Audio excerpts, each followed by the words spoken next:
Ini masalahnya negara-negara Arab ini nomor satu tidak bisa kompak dan tidak pegang komitmen. Bikin pernyataan dia bilang kalau semua laki-laki di Iran udah tewas, wanitanya akan bangun untuk lawan Amerika. Kalau misalnya ada yang coba-coba dengan alasan salah tembak, error gitu, terus kita mesti apa? Kertajati itu sebetulnya beneran jadi bengkel, mau jadi pusat pangkalan militer Amerika Serikat sih. Memang begini kalau ke depan ketika situasi Asia Tenggara udah tegang begitu, kita akan kesulitan sendiri. Makanya saya tadi katakan kita mesti proaktif lihat membaca peta ini dulu. Apakah benar memang ada konspirasi untuk mewujudkan sebuah dunia yang baru dengan tatanan negara-negara baru saat ini? Itu yang sekarang sedang terjadi.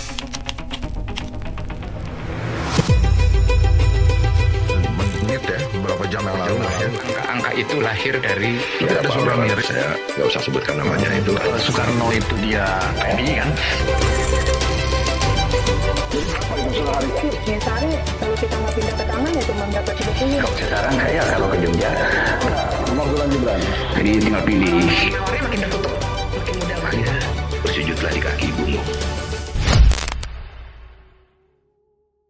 Wah itu nih kita masuk ke ranah berikutnya nih. Ini nanti bagian kedua nih ya. Israel sekarang. Tadi kita berbincang banget, kita sempat nyebut Korea Utara. Betul. Israel ini gimana sekarang? Karena kan Iran dengan Amerika Serikat tidak ada kesepakatan karena Amerika Serikat menambah syarat baru dengan menambahkan 6 negara harus masuk Arab harus masuk Abraham Accords dan membenci Iran untuk bermusuhan dengan Iran. Ya. Israel ini gimana sekarang posisi? Begini, Abraham Accords itu memang disetel. Jadi sudah 4 negara Arab yang masuk itu. 15 September 2020 Uni Arab Emirat dan Bahrain teken. 23 Oktober 2020 Sudan teken perjanjian normalisasi. Kemudian 6 Januari 2021 Sudan masuk ke Abraham Accords. Sudah 4. Nah sekarang Trump mau lagi 6 negara masuk jadi 10 di situ. Nah itu tidak akan bisa terjadi karena begini, Arab Saudi bilang kalau Arab Saudi masuk di Abraham Accords itu artinya negara Palestina yang merdeka dan berdaulat penuh sudah berdiri. Kalau sebelum ada Palestina merdeka dan berdaulat penuh, Arab Saudi tidak akan memperbaiki hubungan dengan Israel. Kenapa dia begitu? Kenapa dia berprinsip begitu? Ya, karena apa? Karena seluruh Liga Arab itu prinsipnya adalah harus ada damai dengan Israel dulu, baru bisa harus berdiri dulu negara Palestina berdaulat, baru bisa bicara memperbaiki hubungan dengan Israel. Nah, sebenarnya masalahnya begini. Ini masalahnya negara-negara Arab ini nomor satu tidak bisa kompak dan tidak pegang komitmen. Jadi 1 September 19... Sebentar. Negara-negara Arab ini tidak bisa kompak, dan tidak bisa tidak pegang komitmen. Itu sebabnya Hamas ngamuk dan serang Israel 7 Oktober itu kan. Karena dijanji terus tapi tidak ada action. 1 September 1967 di KTT Liga Arab keempat di Sudan itu menghasilkan Khartoum Resolution, deklarasi resolusi Khartoum. Isinya adalah 3 kata tidak, 3 no's, 3 kata tidak. Tidak boleh ada damai dengan Israel, tidak boleh ada pengakuan terhadap Israel sebagai negara, tidak boleh ada pembicaraan dengan Israel. Itu KTT Liga Arab keempat 1 September 19. Kesepakatannya itu 3 no's. Tidak boleh ada damai, tidak boleh ada pengakuan terhadap Israel, dan tidak boleh ada perundingan dengan Israel. Nah, itu di Sudan, ibu kota Sudan, Khartoum. Tapi anehnya, Sudan juga yang masuk ke Abraham Accords 6 Januari 2021, melanggar kesepakatan itu sendiri. Coba, harusnya kan dia berpegang pada kesepakatan. Ternyata dia melanggar itu kesepakatan yang dicetuskan di ibu kotanya. Udah nggak sabar. Dia masuk bergandengan tangan dengan Amerika Serikat dan Israel, buka hubungan seperti itu. Nah, sementara 22 negara Arab kemarin mengeluarkan pernyataan bersama, parlemennya mengeluarkan pernyataan parlemen negara Arab itu. Jadi ada Arab Parlemen mengutuk serangan Iran ke Kuwait. Jadi Liga Arab bersatu untuk bermusuhan dengan Iran. Nah, sementara Arab Saudi ini berada pada kubu Amerika. Kuwait, Bahrain, Uni Arab Emirat, Yordan, itu semua berada pada kubu Amerika karena ada pangkalan militer Amerika di sana. Gitu. Jadi peta saat ini adalah negara-negara Arab disatukan kepentingannya untuk bermusuhan dengan Iran. Ini yang terjadi di peta ini. Nah, ini kan jadi susah kan? Susahnya begini. Dulu itu kan 98 kita demo besar-besaran jatuhkan Orde Baru, gitu. Karena narasi pada waktu itu adalah Orde Baru itu otoriter. Jadi kita demo jatuh. Nah, di Iran kan Januari kemarin rakyat demo macam-macam untuk menjatuhkan Orde Baru, tapi tidak berhasil. Nah, bedanya waktu di kita reformasi itu kita tidak ada serangan dari luar kan. Nah, cuma di Iran ini dia mau mendemo pemerintahnya tapi ada serangan dari luar. Sehingga para pendemo yang tadinya mau melawan pemerintahannya ketika melihat saudara-saudaranya pada mati, rumahnya hancur, toko perusahaannya pada hancur semua, dia nggak jadi bermusuhan dengan pemerintahnya. Dia jadi bergabung dengan pemerintah, berhadapan dengan Amerika. Makanya kemarin itu setelah parlemen Iran mengeluarkan resolusi itu lalu televisi Iran itu penyiarnya pegang senjata dan mengajar cara menembak AK-47 seperti apa. 31 juta orang mendaftar untuk menjadi sukarelawan. Bahkan ada wanita itu yang bikin pernyataan, dia bilang kalau semua laki-laki di Iran udah tewas, wanitanya akan bangun untuk lawan Amerika. Kan begitu. Seperti itu ada kebangkitannya. Itu yang membuat Amerika nggak berani masuk. Jadi ini perang Amerika lawan Iran ini masih lama? Masih lama. Ini masih lama. Tidak bisa kita harap akan berhenti karena ya tadi itu Trump bilang 6 negara ini tanda tangan dulu Abraham Accords baru bisa damai. Nah, kalau mereka tanda tangan Abraham Accords artinya buka hubungan dengan Israel dan memusuhi Iran, kan begitu konteksnya. Jadi ribet. Nah, sementara Israel yang tadi pertanyaannya, Israel ini bagaimana? Ini begini, Israel ini masalahnya adalah kemarin itu Perdana Menteri Netanyahu keluarkan perintah kepada IDF, Angkatan Bersenjatanya, untuk merebut 70% wilayah Gaza. Coba. Nah, kalau 70% wilayah Gaza direbut, sementara 2 rancangan undang-undang di Knesset itu akan mengambil alih 82% wilayah tepi barat, yang sekarang mereka bukan namakan tepi barat, mereka namakan Yudea dan Samaria. Ya. Nah, itu mereka akan ambil. Lalu berarti Palestina itu tinggal 18% wilayah, 18% dari wilayahnya, tambah Gaza yang udah hancur itu. Bagaimana kita bangun negara di tengah kehancuran? Tengah kehancuran seperti itu. Tapi jangan lupa, minggu lalu ada utusan dari yang dikirim kabarnya dikirim oleh pejabat BOP, ya, datang ke Dubai untuk ketemu dengan suatu perusahaan negara BUMN di sana untuk diam-diam membangun pelabuhan di Gaza. Jadi ketika perangi mata orang semua lagi tertuju ke Iran, dia bangun. Diam-diam dia mau bangun pelabuhan di Gaza. Bisnisnya di belakangnya ini semuanya bisnis, ini permainan. Seperti itu coba. Tadi udah bicara tentang intervensi asing juga. Iya. Kertajati itu sebetulnya beneran jadi bengkel, mau jadi pusat pusat pangkalan militer Amerika Serikat sih. Memang begini, kalau kita lihat begini, Amerika ada di Papua New Guinea, 2.500 marinir Amerika ada di Darwin. Ada di Darwin, gitu. Di Papua New Guinea Amerika sudah ada. Guam itu Amerika, sebelah timur laut Filipina ya. Guam ada pangkalan armada 7 ada di situ, gitu. Jadi kalau Singapura itu ada perjanjian pertahanan dengan Amerika untuk angkatan lautnya, seperti gitu kan. Oh, bukan Commonwealth ya, tapi Amerika juga deh. Amerika juga ada. Jadi kalau tiba-tiba misalnya satu tempat di Indonesia dijadikan tempat berpijaknya kepentingan pertahanan Amerika, ya tentu bagi Amerika itu bagus banget karena dia bisa punya komplit kan gitu. Tapi bagi Indonesia repot soalnya, repot karena dia akan bertabrakan dengan kebijakan kita selama ini, politik kita selama ini, dan mungkin akan ada perlawanan dari masyarakat yang tidak setuju karena Amerika ini kan di mana-mana. Kita lihat aja di medsos bagaimana sentimen masyarakat Indonesia terhadap tingkah laku Amerika di Iran. Bahkan Donald Trump akhirnya berkomentar, saya nggak ngerti orang Indonesia maunya apa. Betul. Tadinya mereka dukung Amerika, kok sekarang jadi dukung Iran, gimana sih gitu? Betul, memang seperti itu.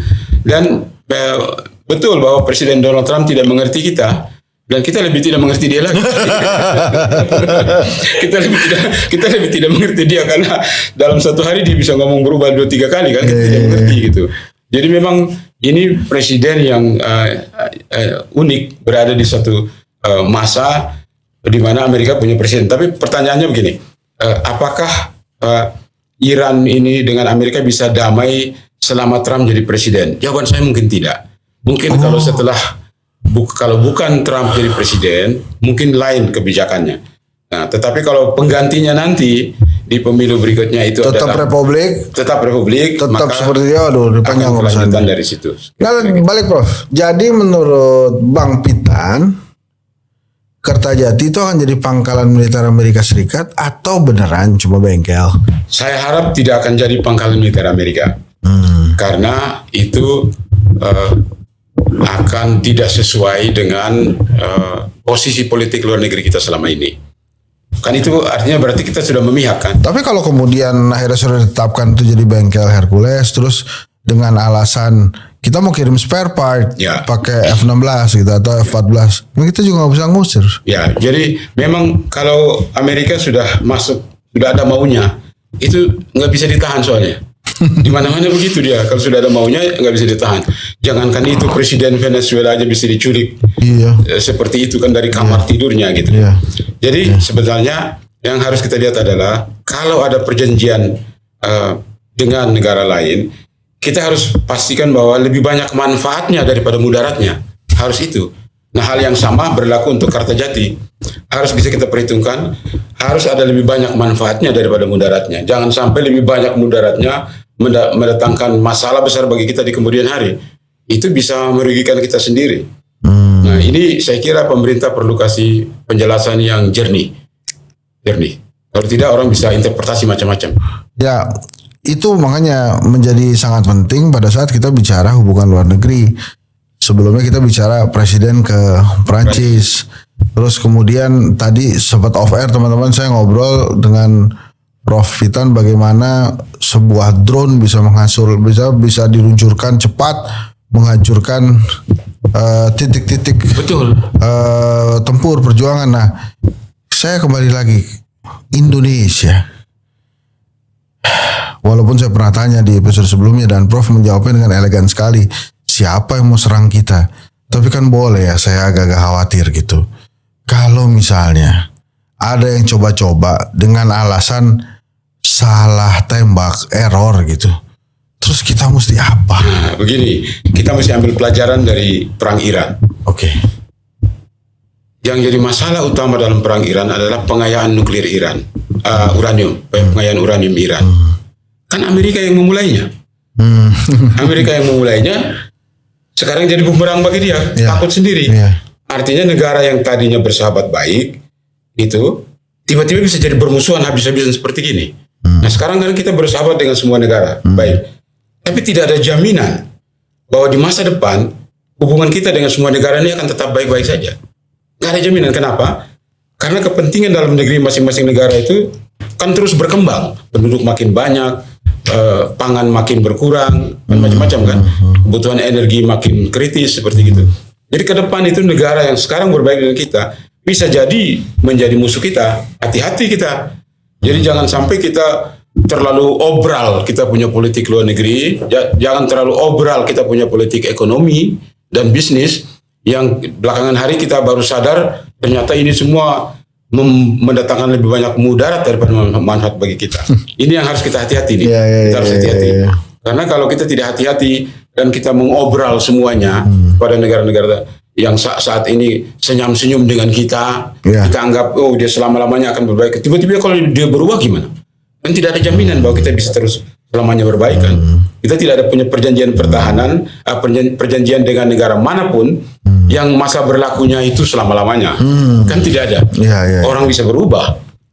Negara manapun bisa berubah. Jadi masing-masing negara sekarang itu kembali melihat kekuatan sendiri, membangun kekuatan dalam negerinya di ekonomi, pertahanan dan segala macam.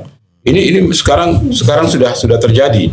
Artinya ke depan menjawab pertanyaan itu, Indonesia mesti bersiap diri dari sekarang untuk menghadapi kemungkinan terjelek kalau terjadi pertikaian yang berbahaya atau perang besar di Asia Tenggara. Itu sangat berbahaya karena kalau kondisi sekarang ini kita nggak siap. Kemarin saya dengar Prof. Yusril ditanya, kalau Indonesia bagaimana bisa bertahan? Beliau menjawab, ya kita bertahan 4 hari udah habis amunisi kita. Seperti begitu. Bahkan mungkin nggak 4 hari tuh. Seperti itu. Jadi artinya saya kira dari sekarang para influencer juga perlu menggulirkan pemikiran ini bahwa tidak perlu kita menunggu sampai air sudah di leher baru kita belajar berenang. Seperti itu. Tapi dari sekarang persiapkan diri karena kondisi dunia ke depan tidak akan semakin damai. Tidak akan semakin damai. Semakin genting, semakin banyak peperangan akan terjadi di masa depan. Supaya apa? Supaya industri senjata laku soalnya. Iya, kalau cuma for the sake of industri laku, mestinya kan nggak begitu ya. Tapi ya mau gimana ya? Nah, masalah yang terbesar sekarang itu apa? Ketika PBB kurang tajam tajinya atau kurang tajam perannya lah. Perannya tidak dihormati lah sekarang ini. Lebih parah lagi, hukum internasional sekarang nggak dianggap, ditabrak sesuka hati aja, gitu kan? Ditabrak sesuka hati. Negara yang kuat seenaknya aja hukum itu ditabrak semuanya. Nah, jadi kekuatan kita apa dong kalau kita diserang? Satu-satunya sekarang pertahanan kita itu politik luar negeri kita. Dan yang kedua, sumber daya alam kita masih banyak, orang masih perlu ini. Kenapa Donald Trump mau ngambil Greenland? Karena banyak mineral jarang di sana. Nah, Indonesia kan banyak mineral jarang. Iya. Di Sumatera sampai di Papua. Iya. Nah, bukan tidak mungkin di masa depan kita akan jadi target. Karena diketahui bahwa kita punya sumber daya alam. Sumber daya alam kita. Kita bisa jadi target di masa depan. Kalau dari sekarang kita tidak cukup canggih untuk memainkan politik luar negeri yang lincah, yang agile dan versatile seperti yang tadi saya jelaskan. Gitu. Karena kita kan tidak punya pertahanan yang kuat sekarang. Laut kita kurang kuat. Baru saya dengar kapan kita mau dapat sumbangan kapal selam dari Italia yang bisa memuat 18 pesawat. Iya. Nah, itu juga sudah tidak dipakai lagi, baru mau dikasih ke kita kan. Ya. Nah ini sedikit lagi, Prof. Apa yang harus dilakukan oleh Pak Prabowo pertama kali supaya satu, kawasan Indo-Pasifik tenang, yang kedua kita tidak diserang, yang ketiga kalaupun diserang kita mesti apa? Nah, Pak Prabowo ini mesti apa? Apakah perlu reshuffle, ganti menteri-menterinya yang lebih mengerti perang? Misalnya seperti zaman Winston Churchill gitu kan, dia dunia kedua dia perdana menterinya, maka Inggris bagus menang. Apa yang harus dilakukan oleh Pak Prabowo sekarang? Karena kan kita ini dapat pernyataan situasi kondisi justru dari Bang Pitan, dari yang lain-lain dan lain-lain. Sementara dari negara tuh kelihatannya agak sulit terlihat melakukan sesuatu dan menyampaikan sesuatu. Nah ini sekarang saya menurut Bang Pitan, harusnya Pak Prabowo ngapain sebelum Indo-Pasifik memanas dan akhirnya Indonesia juga ikut masuk ke Dewan Pertempuran itu? Ya, memang bahwa kawasan Indo-Pasifik akan semakin panas di masa depan itu sesuatu yang tidak bisa dihindari. Dengan cara apa kita menghindarinya? Karena kepentingan nasional dari semua negara yang terlibat kan makin besar gitu ya. Sementara di dalam orang bernegosiasi secara ekonomi saja kekuatan militer dipakai sebagai alat penekan, gitu ya. Jadi kita ini berada dalam posisi di mana kita bukan negara yang punya kekuatan militer yang sangat kuat seperti dengan China dan Rusia dan lain-lain kan, seperti begitu kan. Jadi ya kekuatan kita tentu ya sampai sekarang politik luar negeri. Kalau politik luar negeri kita adem-adem aja, adem ayem apa istilahnya itu? Ya kalem-kalem lah aja seperti begitu. Ya kita ke depan ketika situasi Asia Tenggara udah tegang begitu, kita akan kesulitan sendiri. Makanya saya katakan kita mesti proaktif, lihat membaca peta ini dulu. Jangan kita diam-diam saja. Kita mesti proaktif. Ada potensi bahaya, kita masuk tenangkan dulu di sana. ada peluang ekonomi, ambil dulu di sana. Jangan sampai kita menonton orang lain ambil, kita sampai sana udah terlambat. Kan itu. Jadi kita mesti, jadi begini, politik luar negeri itu kita mesti lihat paling tidak dalam jangka waktu 50 tahun ke depan. Bagaimana kita baca hubungan hubungan antar negara dan kepentingan antara negara-negara ini. Kita harus bisa membacanya dan melihat trennya ini akan kemana. Karena kita negara yang kaya sekali dengan sumber daya alam. Artinya kita ini akan menjadi incaran banyak negara untuk masuk. Kan begitu. Nah ini kita harus hati-hati, artinya memang ini pertanyaan yang sangat tidak gampang dijawab. Karena justru ini pertanyaan ini sebetulnya merupakan keprihatinan dari banyak pihak. Melihat kondisi dunia yang semakin tegang, semakin panas, apa yang harus kita lakukan? Ya tentu kalau kita berikan jawaban normatif, ya memperkuat kekuatan kita, ketahanan dalam negeri kita. Ya toh, ekonomi kita harus baik dulu. Kalau ekonomi kita susah terangkat, kesenjangan masih melebar, penegakan hukum compang-camping, ya nggak bisa dalam negeri sendiri kita bertengkar. Bagaimana kita menghadapi ancaman dari luar? ASEAN, bila Indo-Pasifik memanas, ASEAN ini akan bersatu dalam bidang pertahanan atau masing-masing cari selamat sendiri, menurut Prof? Saya kira ASEAN itu punya latihan bersama di bidang pertahanan, tapi tidak punya fakta pertahanan. Itu masalahnya. Jadi kalau dalam keadaan tiba-tiba memanas, tentu masing-masing negara itu akan melihat kepentingan nasionalnya dan akan mengambil langkah yang paling menguntungkan negaranya. Dan kalau itu terjadi, maka ASEAN bisa terguncang. Jadi saya mau ambil kesimpulan begini, misalnya ada sebuah negara anggota ASEAN diserang, maka negara-negara lain akan wait and see dulu. Betul. Kira-kira menguntungkan saya atau tidak? Betul. Bakal mengancam saya atau tidak? Betul. Sementara negara-negara lain lagi wait and see, itu negara udah hancur duluan. Betul. Seperti itu.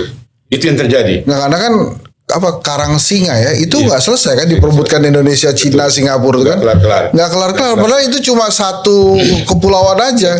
Betul. Makanya kemarin itu ada keprihatinan sejumlah pengamat itu adalah jangan sampai setelah Selat Hormuz ini perang di Selat Hormuz, jangan sampai dia bergulir kayak Selat Malaka. Kalau ke situ udah kacau balau kita.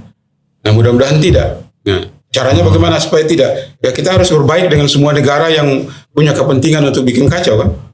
Berbaik dengan semua negara. Gitu. Tapi berbaik dengan semua negara itu tidak berarti kita harus tunduk merangkak mengikuti kemauannya. Tapi harus tunjukkan begini kita. Jadi politik luar negeri itu kita harus punya kekuatan asertivitas. Jadi tunjukkan kepada dunia bahwa kita bisa begini, kita punya kekuatan ini, kita punya leverage begini, kita punya daya tawar begini, seperti itu. Baru diperhitungkan. Gitu. Kalau kita tidak begitu, orang tidak perhitungkan kita. Sekarang itu di dunia ada berapa kubu kekuatan perang sih? Amerika Serikat, Israel satu. Rusia, China satu. Ya, Rusia sendiri dan China sendiri. Rusia sendiri, China bisa berdua. Berarti tiga. Rusia dengan Korea Utara. Rusia dengan Korea Utara. Itu yang paling mungkin mengganggu stabilitas kita. Dari kekuatan-kekuatan ini. Bagi kita itu yang paling, kalau terjadi perang di sana, bagi kita itu kan kelangkaan energi, kelangkaan pupuk, kelangkaan ekspor berbagai macam. Nah, tapi kalau sudah dekat-dekat kita seperti Indo-Pasifik itu mengancam kita secara fisik. Karena kalau misalnya meledak, teater Indo-Pasifik meledak, itu kan Australia tembak lewat kita, pergi ke Cina. Nah gitu kita lihat, terus Cina juga balas ke Australia, lewat kita juga. Nah, kondisi seperti itu yang kacau balau kan. Makanya itu sebabnya, maka ada baiknya juga kalau kita di BRICS itu, karena ada Cina dan India dan Rusia di situ, ya kita menjalin hubungan baik dengan mereka. Dan atas nama kepentingan ekonomi untuk kemaslahatan bersama, gitu. Marilah kita sama-sama menjaga Indo-Pasifik jangan sampai kacau. Asal kita jangan terpengaruh oleh permainan hegemoni ini. Kalau kita tunduk kepada permainan hegemoni ini, gampang sekali diutak-atik. Pelajaran begini. Kenapa jadi negara-negara Arab itu sekarang berhadapan dengan Iran? Karena mereka sendiri tidak ada persatuan. Gitu. Jadi pelajaran bagi kita adalah kalau kita di dalam negeri ini berantem tiap hari, ribut terus, gampang diutak-atik. Dari zaman Belanda begitu kita tuh. Gitu. Karena tidak bersatu, gampang sekali kita diadu domba di dalam. Jadi jangan Belanda itu. Jadi memang riskan betul dan kita hanya bisa berdoa semoga nggak sampai ke sini perangnya. Kita hanya bisa berdoa. Tapi nampaknya sih akan ke sini juga. Tidak ada yang bisa menjamin bahwa kawasan Indo-Pasifik tidak akan meledak. Gak ada jaminannya. Coba, apa jaminannya? Tidak ada. Ya, nah, ini pertanyaan konspirasi nih. Iya. Apakah benar memang ada konspirasi untuk mewujudkan sebuah dunia yang baru dengan tatanan negara-negara baru saat ini? Itu yang sekarang sedang terjadi. Oh, itu bukan pertanyaan konspirasi ya? Bukan konspirasi. Itu sekarang sedang terjadi. Jadi sekarang ini kan tata dunia sudah compang-camping ya. Hukum internasional tidak dihormati. Perserikatan bangsa-bangsa, Dewan Keamanannya tidak dihormati dan tidak bisa melakukan apa-apa, bahkan cenderung memihak seperti itu kan. Dalam dia customize kasus-kasusnya itu seperti itu. Nah, jadi memang tata dunia baru itu memang sekarang sedang terbentuk. Tidak ada negara yang bisa memprediksi ke depan itu akan seperti apa. Tapi bacaan saya begini. Sekarang kita sudah beralih dari dunia yang bipolar ke dunia yang multipolar. Pertanyaan orang, setelah multipolar apa? Nah, bacaan saya, setelah dunia yang multipolar ini akan terbentuk dunia yang saya namakan polisentris.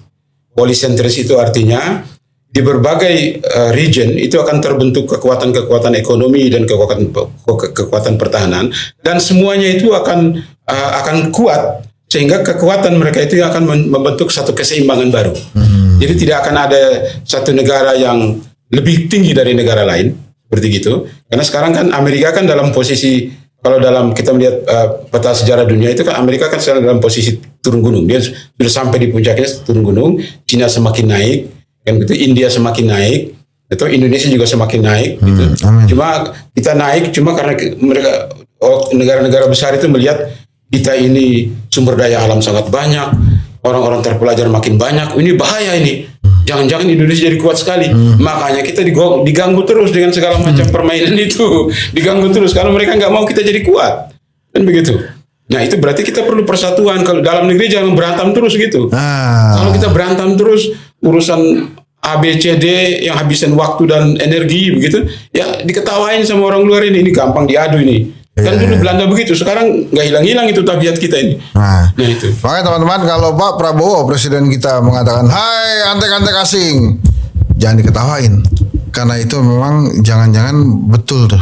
Betul, kita harus waspada. Kita harus waspada. Karena tidak ada, menurut Bang Pitan, tidak ada satu negara pun yang bisa di dunia ini yang kali ini berbaik-baik, terus-menerus berbaik-baik. Nggak ada itu. Nggak akan ada. Nggak akan ada. Terima kasih, itu tadi Bang Pitan Daslani. Kita akan ngobrol lagi di masa-masa berikutnya. Semoga saja pada saat kita ngobrol nanti keadaan sudah lebih membaik, sudah lebih damai ya Prof. Walaupun ini langsung senyum deh, karena kecil kemungkinan damai ya Prof. Kecil kemungkinan untuk dunia semakin aman itu kecil sekali. Oh gitu ya. Kedepan dunia akan semakin kacau. Sementara kita di dalam negeri masih ngurusin begal aja susah. Nah, begal aja susah, macam-macam lah urusan dalam negeri itu. Ini lagi mau lawan rudal skut. Terima kasih banyak. Mantap, terima kasih banyak. Terima kasih. Oh. Ya.